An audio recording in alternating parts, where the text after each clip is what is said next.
Bonsoir Émilie, vous allez bien? Bien, merci. Et vous, quelles sont les nouvelles qui vous parviennent d'Ukraine? Eh bien écoutez, là en ce moment, on a pas mal de nouvelles assez positives. Du côté de là où on est allé sur place, à l'intérieur, donc il y a à peu près 3 mois quand il y a eu les conflits. Et là pour l'instant, on s'occupe d'à peu près 600 enfants qui sont sur place sans leurs parents dans les 2 camps à Oujhorod. Et sur ces 600 enfants, on est en train de les faire scolariser. Donc on est en train de créer des écoles et on a besoin en collecte de fournitures scolaires pour l'instant. Vous prévoyez des nouvelles collectes en ce sens? Ah oui, je commence la collecte aujourd'hui avec vous. Et j'ai besoin de points de collecte. Alors j'ai déjà des points de collecte comme la pharmacie du Rocher à Monaco-Ville. J'ai 2 établissements sur Monaco comme Aldent qui vont commencer à me faire les points de collecte. Et tout ce qui est fourniture scolaire. Vous êtes rendu en Ukraine au mois de mars. Quelles sont les images qui vous ont le plus marqué sur place?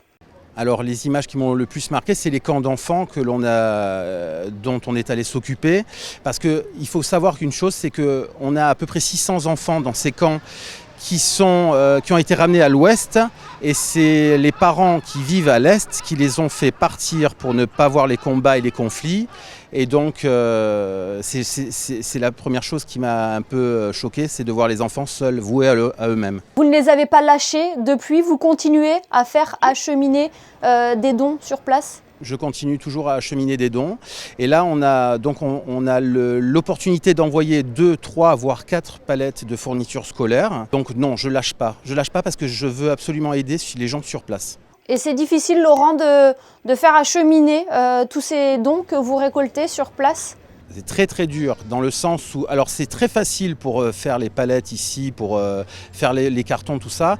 Après, on a des transporteurs qui nous envoient les choses, mais pour les faire rentrer, ça a un coût. Parce que quand on fait rentrer un camion, il faut payer, parce qu'à l'ordre d'aujourd'hui, c'est comme ça, on fait payer. Il était question au mois de mars que vous retourniez en Ukraine, sur place. Est-ce que c'est toujours d'actualité ou est-ce que c'est trop compliqué maintenant pour vous d'accéder à ces zones?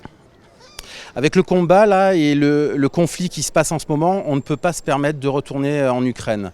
On attend encore un petit peu. Pour l'instant, on achemine des choses, mais on ne peut pas se permettre de rentrer dans le pays. On le précise également, Laurent Castex, vous restez très actif sur la région. On le rappelle, votre association avait été créée après le passage de la tempête Alex dans la vallée de la Roya. Alors oui, le but c'est toujours les Alpes-Maritimes, parce que moi j'ai créé l'association due à la tempête Alex. Et donc on est là pour aider aussi bien les gens des Alpes-Maritimes que les gens qui sont à l'extérieur. Mais d'abord le but c'est d'aider les gens d'ici. Eh bien, merci beaucoup Laurent Castex pour ce message de solidarité que vous venez de transmettre sur notre antenne. Merci infiniment. Merci à vous.